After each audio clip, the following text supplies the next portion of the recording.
Ever wondered about the current geopolitical situation between Russia and Europe? Well, it's a complex chess game that keeps evolving.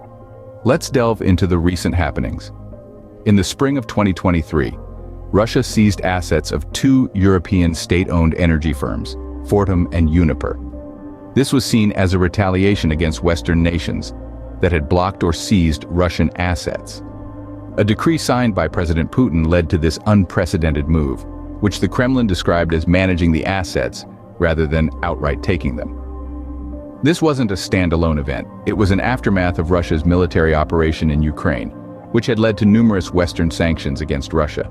These sanctions had begun to significantly impact Russia's economy. The stage was then set for further escalation.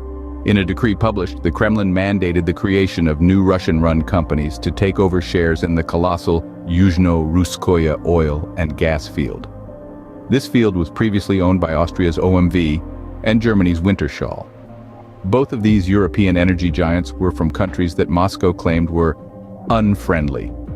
Though the companies were theoretically to be compensated for their investment, the amount they would receive was to be determined by the Russian state. This marked the biggest asset seizure in Russia's recent history. Experts cautioned about a potential long-term decline in the productivity of Russia's flagship fossil fuel sector. The lack of Western investment, coupled with embargoes on key hardware and technologies for oil and gas exploration and drilling, were likely to hurt, despite sanctions loopholes and high oil and gas prices. In the wake of these events, the Kremlin confiscated assets belonging to Western firms like Danone and Carlsberg after they decided to leave the market. The windfall was handed to close allies of Putin and their families.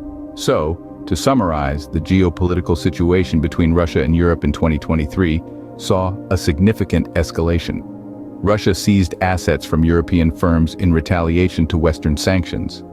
This led to the creation of new Russian-run companies taking over shares from European energy giants. Experts warned of long-term decline in Russia's fossil fuel sector due to lack of Western investment. And finally, the Kremlin confiscated assets from Western firms leaving the market, handing them to Putin's allies. The chess game continues, and the world watches on.